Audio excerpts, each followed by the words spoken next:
Thank you very much. Thank you very much, members of the Fourth Estate. Dear Kenyans, today I would like to share something deeply personal, something I rarely talk about. Let me therefore have a few minutes of your time to have you travel with me in time as we jump into the future. Many have asked about my background. Many have been interested in my story. Many have asked me about what else to creative industry in Kenya. Many have sought to know my proposal for improving the creative economy in Kenya. And that is what I'm here today. I'm here to set the record straight. I'm here to share my story. I'm here to advise. I'm here to inspire. In sharing, it is my hope that I will inspire and educate.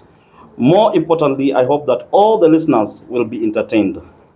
Dear friends, a decade ago, I arrived in Nairobi, and like many who find themselves in this beautiful city of Nairobi, with not easy to master roads, I was hosted by relatives. At this point, your guess is as good as mine. I faced baptism by fire, and I kept relying on manual work for survival. Things got worse to the extent that at one point I had to stay in a semi-permanent room in Udhiru next to a cow pen. The conditions were harsh. The stretch of the cowshed became a constant in my makeshift house, and I had to endure the flow of a cow urine into my living space. However, I believe that this challenging period laid the foundation for my resilience and determination. It was through this struggle that I discovered my passion for comedy and the performing arts.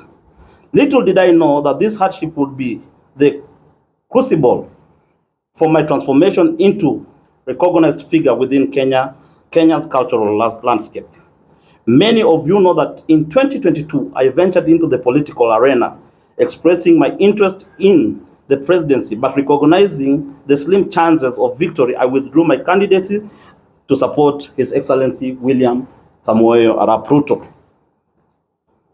I must say that I anticipated opportunities within the government, given my support to President William Samoei Ruto. Yet my appeals for a role were met with disappointment.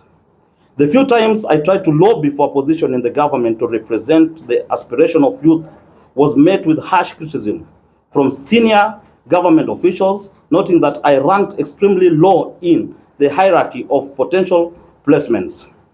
People who I had assumed would assist me shunned me instead and started fighting me left, right, and center. To find my place and contribute positively, I turned to social media. Utilizing satire and comedy, I engaged with the audience, particularly by using humor in critiques of the opposition leaders.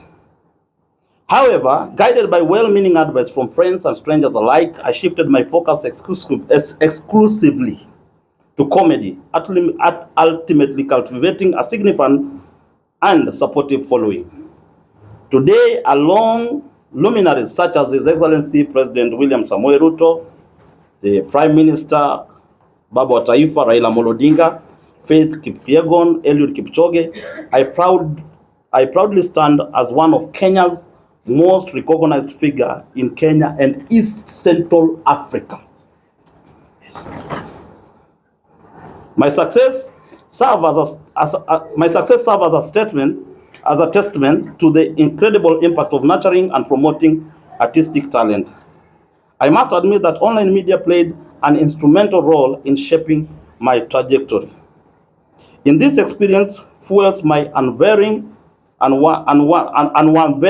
commitment to advocating for online media, knowing firsthand its potential to be a substantial employer and a lifeline for the most deserving talents. Hence, my passion for the proposed reform stems from a genuine belief in the transformative power of online media. It is not just conduit for entertainment, it is a gateway to opportunities, especially for those in dire need for platform to showcase their talents. Recognizing the broader challenge faced by artists and creative industry, I call upon our members of parliament to take decisive action And also, I also urgently need to establishment of robust infrastructure to support talent development along with formal recognition and backing for online media.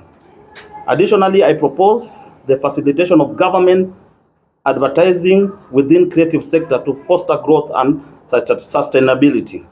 To further fortify our creative industry, I advocate for imposition of substantial taxes on visiting artists.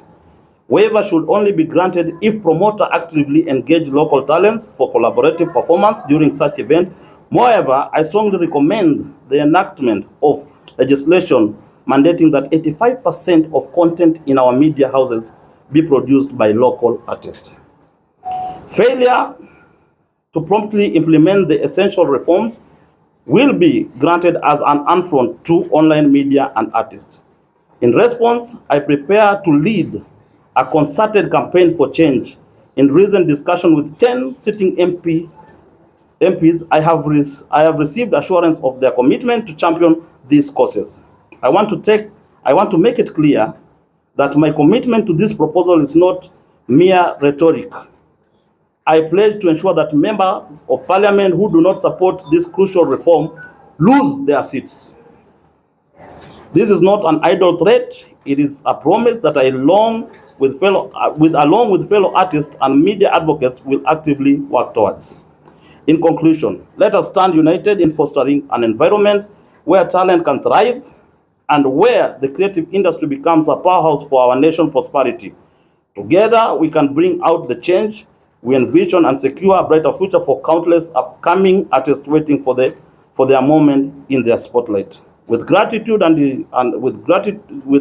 determination, steadfast commitment to the arts, I, Dr. Cassypool, Kapon cha rais, ukipenda mwite shehe. Wapendwa, Kiingereza sio kitu ya kuchezewa. Shika, tuendelee sasa na maneno. Hiyo ndio ilikuwa ni statement yangu, nimeifanya na mtapata copy ya statement, na nataka nikaribishe maswali. Tuchukue maswali kwa kila mtu, nitajibu. Kwa sababu leo ni siku yangu ya kuongea, na ningependa pia muulize maswali ambao ni ya busara.